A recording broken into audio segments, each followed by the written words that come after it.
अब वो कौन कौन सी बातें हैं जिनका ताल्लुक़ ज़रूरियात दीन से हैं, तो उनमें कुछ बातें अकायद से ताल्लुक़ रखती हैं और कुछ बातें आमाल से भी ताल्लुक़ रखती हैं।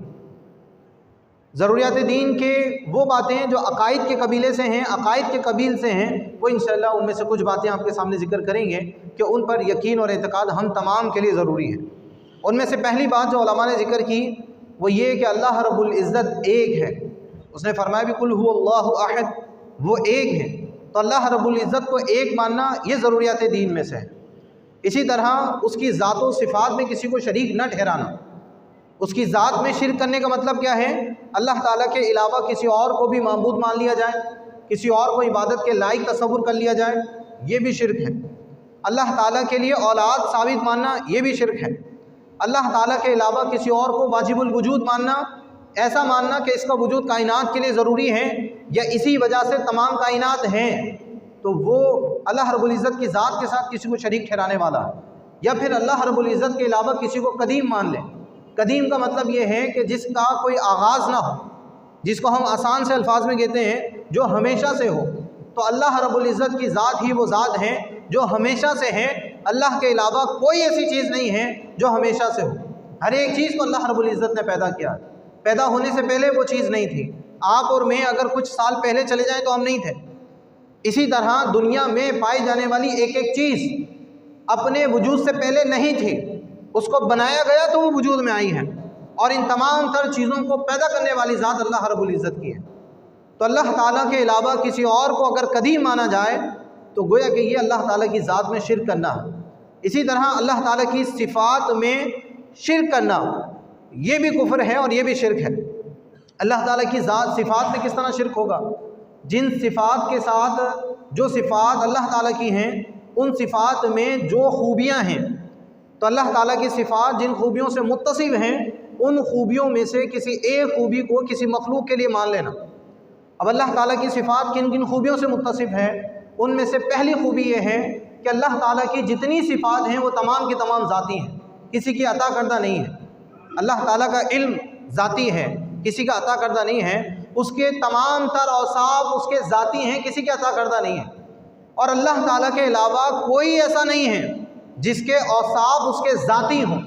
हर एक बस अल्लाह रब्बुल इज़्ज़त का पैदा करता है।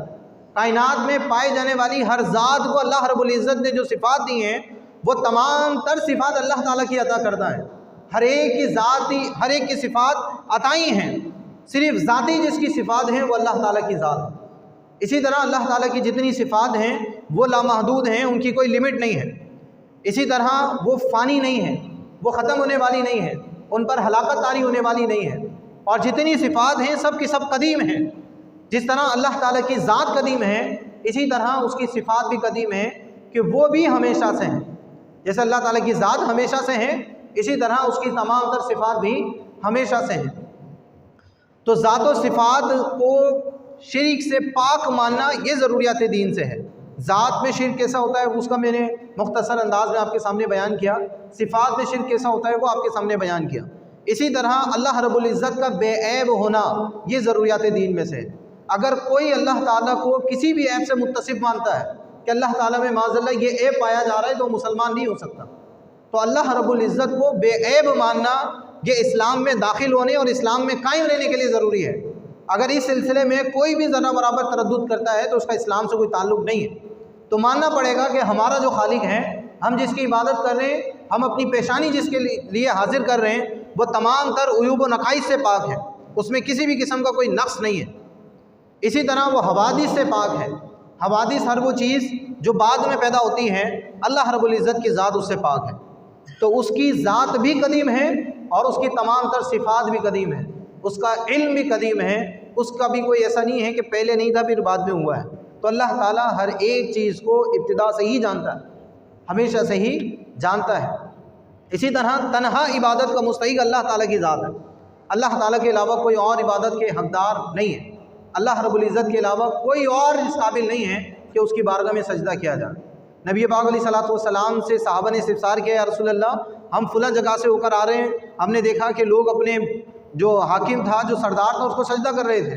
तो नबी पाक अलैहिस्सलातु वस्सलाम ने फरमाया कि दुनिया में किसी के लिए इजाज़त नहीं है कि वो किसी मखलूक को सजदा करे।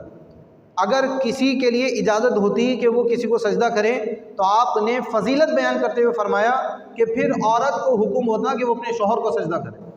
तो यहाँ पर इजाज़त नहीं दी है, फ़कत शौहर की अज़मत और फजीलत को नबी पाक अलैहिस्सलातु वस्सलाम ने बयान फरमाया है कि शौहर का मकाम और मर्तबा कितना ऊँचा है। तो इस्लामी शरीयत में, नबी पाक अलैहिस्सलातु वस्सलाम की शरीयत में किसी के लिए भी सजदा करने की इजाज़त नहीं है। अगर कोई अल्लाह ताला के अलावा किसी और को सजदा इबादत करता है तो काफिर हो जाएगा, और अगर अल्लाह ताला के अलावा किसी और को वो सजदा ताज़ीमी करता है, जैसे बहुत सारे लोग जहालत का सबूत देते हुए किसी भी मज़ार पर सजदे में गिर जाते हैं, तो शरीयत इस्लामिया में इसकी इजाज़त नहीं है। आला हज़रत इमाम अहमद रज़ा ख़ां फ़ाज़िल बरेलवी रज़ी अल्लाह ताला अन्हु ने सख्त इसकी मजम्मत की है और शरीयत ने बिल्कुल इसकी मुमानत की है। क्यों? क्योंकि सजदा फ़कत अल्लाह रब्बुल इज़्ज़त की ज़ात को है। तो अगर कोई सजदा इबादत किसी को करेगा, चाहे वो कोई भी हो, तो वो काफिर हो जाएगा। लेकिन अगर कोई किसी को सजदा ताज़ीमी करता है तो उस पर हुक्म कुफ्र नहीं है, क्योंकि ये गुनाह कबीरा है। ये क्या है? गुनाह कबीरा है। इसलिए अगर कोई शख्स किसी जगह सजदा करते हुए नज़र आ जाए और वो कुफ़ार के साथ ख़ास ना हो, तो उस शख्स को किसी के लिए भी इजाज़त नहीं है कि काफिर और मुशरिक करार दे। क्यों? क्योंकि इसका ताल्लुक़ उसकी नीयत से है कि वो सजदा कौन सा कर रहा है, सजदा इबादत है या सजदा ताज़ीमी है।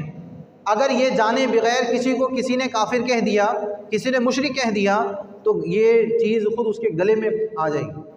क्योंकि नबी पाक अलैहिस्सलातु वस्सलाम ने फरमाया कि अगर कोई शख्स किसी मुसलमान को काफिर एतकाद रखते हुए काफिर कहे, यानी किसी शख्स को काफिर कहे, इसकी शरह में उलमा ने फरमाया कि ये उस वक्त है जब किसी को काफिर एतकाद रखते हुए काफिर कहे, तो फिर अगर वो काफिर है तो ठीक है, वरना कुफर खुद कहने वाले की तरफ लौट आएगा। तो कुफर का मसला कोई इतना आसान नहीं है कि इंसान किसी को भी उठाकर काफिर कह दे, बल्कि इसके लिए ज़रूरी है कि मुकम्मल तहकीक की जाए, इल्म पहले अच्छी तरीके से उसको देखा जाए, परखा जाए। अगर वाकई तौर पर वो कुफर है तो फिर उसको कुफर करार दिया जाए। तो अगर कोई किसी मदार पर सजदा करता है तो उसको काफिर तो नहीं कहा जा सकता, लेकिन उसको प्यार और मोहब्बत के साथ समझाएंगे कि हमारी शरीयत ने इसकी इजाज़त नहीं दी है, हमारी शरीयत ने इसकी इजाज़त नहीं दी है, बल्कि मज़ार पर जाने के आदाब उलमा ने बयान किए कि अगर आप मज़ार पर जाते हैं तो उसके आदाब क्या हैं। कहा कि आप मज़ार को भी हाथ ना लगाएं, उसकी दीवार को भी हाथ ना लगाएं, आप कुछ हाथ दूर जाके खड़े हो जाएं। यही उसका अदब है और यही मकाम है। क्यों? क्योंकि अगर आप वो ज़िंदा होते हैं तो क्या आप इतने करीब हो सकते थे? लोग उनकी चादरों के अंदर मुँह डाल देते हैं और पूरे पूरे आधे आधे लेट जाते हैं मज़ार के ऊपर, तो ये कतई गैर मुनासिब है। तो ज़रूरी अमर ये है कि इंसान थोड़ा सा दूर हटकर फिर फातिहा और जो भी मामला है वो कर सकता है, बिल्कुल करीब ना जाए। तो बहरहाल अल्लाह रब्बुल इज़्ज़त तन्हा इबादत का हकदार है, इसके अलावा कोई और इबादत का हकदार नहीं है। अगर कोई मानता है तो ये मुशरिक है।